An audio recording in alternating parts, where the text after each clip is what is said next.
Bonsoir les amis, j'espère que vous allez bien. Un petit tuto à la maison pour pas changer, en espérant que Mister Tondeuse va pas redémarrer. Voilà. Donc comme vous le savez très bien, j'ai la chance et l'honneur de pouvoir représenter la marque Cedrom. Donc c'est super, merci à vous parce que c'est aussi grâce à vous, hein. C'est vos retours qui permettent aussi que cette chose soit arrivée, donc merci beaucoup. Vous présenter un peu la canne, donc je rentrerai vraiment dans le détail des cannes un peu plus tard. Là le but aujourd'hui c'est de préparer un kit, vous montrer. Donc là on est sur les cannes Margin Cedrom.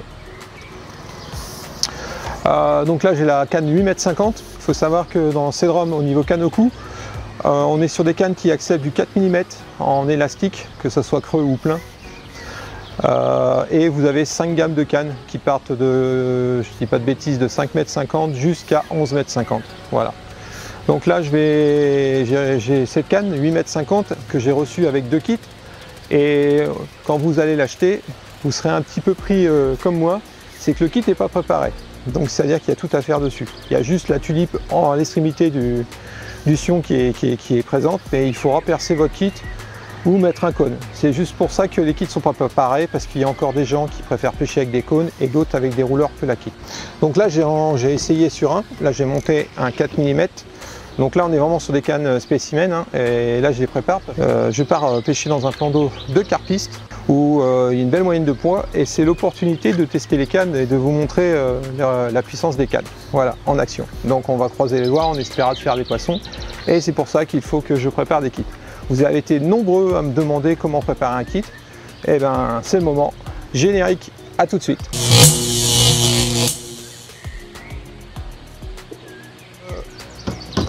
C'est parti, donc là j'ai expliqué tout à l'heure, j'ai monté un kit de 4 mm, le plus gros, donc c'est les cannes qui sont vraiment faits pour le spécimen. Donc là il est prêt, alors comme je disais, et là j'ai mon deuxième kit, donc là on va poser ça à côté, la canne aussi, hop, voilà. Donc qu'est-ce que vous allez avoir besoin pour préparer et monter un kit? Donc là vous allez réceptionner un kit. Donc si vous achetez la canne de 8,50 m, vous avez un kit supplémentaire. Ça pour l'instant on n'en a pas besoin.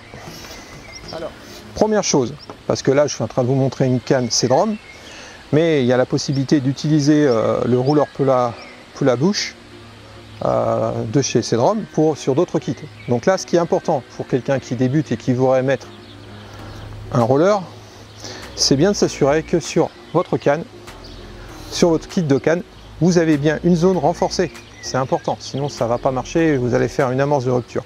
Donc sur les nouvelles cannes, généralement sont équipées comme ça, que ce soit sur n'importe quelle firme, n'importe quelle marque.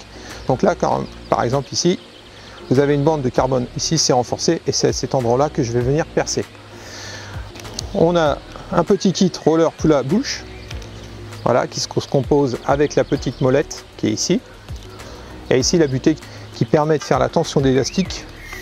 C'est ici, là, voilà, pour toujours avoir votre élastique tendu en action de pêche. Alors, vous avez la possibilité d'aller dans un magasin de bricolage pour trouver les trucs. Moi, je ne me suis pas embêté, j'ai acheté le kit fourni par Roller. Donc, vous aurez un petit foret pour faire un avant-trou et la meule pour faire la forme pour venir mettre l'artifice. L'extrémité, les petits connecteurs. Alors là, moi j'ai les connecteurs, on peut aussi utiliser des connecteurs d'accro, hein, c'est ce qui se fait de plus en plus maintenant. Moi je suis parti sur des connecteurs traditionnels. Pourquoi? Parce que cette canne là est super bien pour pêcher au pole méthode feeder. Donc je préfère pêcher avec un connecteur, mais vous pouvez monter bien sûr avec un d'accro. Élastique, donc Cedrom, là c'est le 3,5, j'ai un 4 et un 3,5. Ça me permettra de jouer un peu sur le diamètre du fil. Donc on va partir maintenant sur la partie bricolage, qui peut faire peur pour un débutant, mais si vous respectez bien les règles, vous devriez y arriver. Donc si vous avez un petit étau portatif avec une mousse, c'est plus facile. Moi j'ai pas d'étau, donc j'ai trouvé une solution, c'est que j'ai pris du scotch de pinte pour maintenir en position correctement le kit.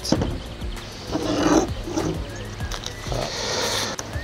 Première bande, je vais venir percer au milieu pour être équilibré à chaque distance. Voilà.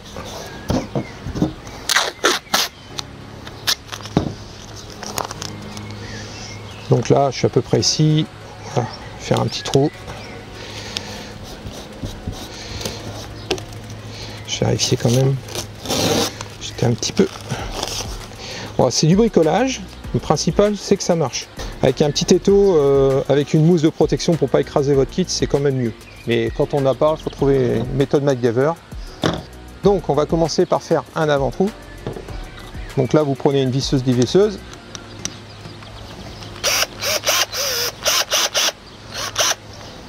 Je maintiens mon kit. Donc là, vous essayez de regarder pour les gens un peu maniaques comme moi. J'essaye de... Du coup, je vais venir percer dans l'alignement ici, les repères qui sont sur la canne ici. C'est bien d'aligner.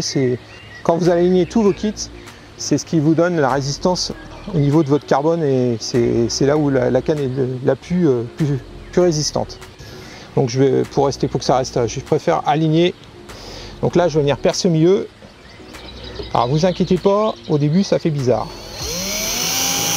Ça glisse un peu.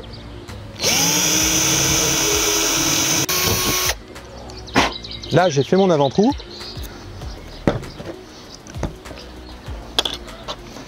Maintenant je vais monter la petite meule de forme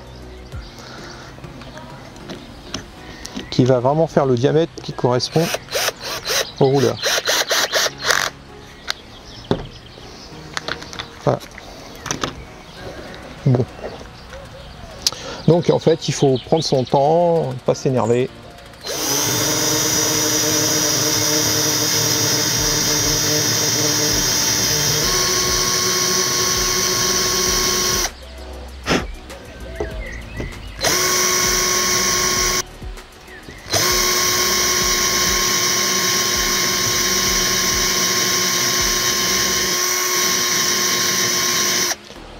Là, ça y est, on arrive.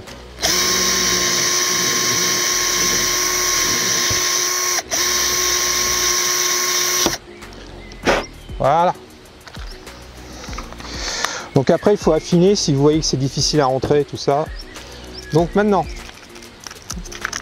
on enlève les éléments. Alors, pour les gens qui n'ont pas le temps, vous avez aussi une explication à l'intérieur. Donc on voit le petit foret, la meule de forme et ils expliquent comment il faut faire. Voilà. Et c'est en français aussi, si je dis pas de bêtises. Non, c'est en anglais. Alors les amis, il faut connaître un peu l'anglais ou regarder ma vidéo. Voilà. Ici vous avez un petit. Alors ça, il faut faire gaffe parce que je vous le dis parce que je me suis fait avoir tout à l'heure. Maintenant je le sais, donc au moins vous ne ferez pas ma bêtise. Là, ici, vous enlevez le petit cône qui doit s'enlever normalement. Voilà, avec un petit tournevis, vous arrivez à l'enlever. Donc vous enlevez le petit cône. Voilà. Donc là, attention, quand vous allez le positionner, donc ça c'est vers le kit, la molette, hein, pas de l'autre côté. On vient mettre ça. Donc si ça rentre pas, c'est que mon trou il n'est pas encore bien fait. Donc on va refaire un petit peu.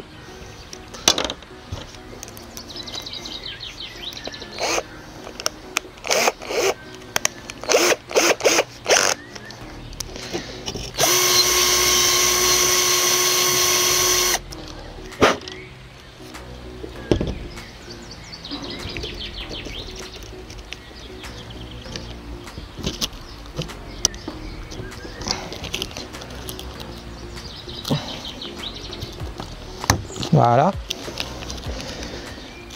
Alors, vous pouvez vous aider avec un petit tournevis. Ici, vous avez une petite butée là en fait pour qu'il ne sorte pas. Donc on l'enfonce un petit peu. Ça va rentrer tout seul.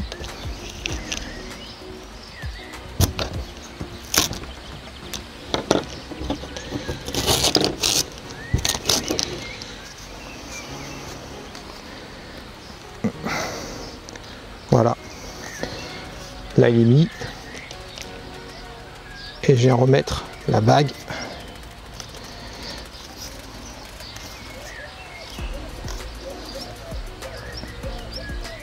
Voilà.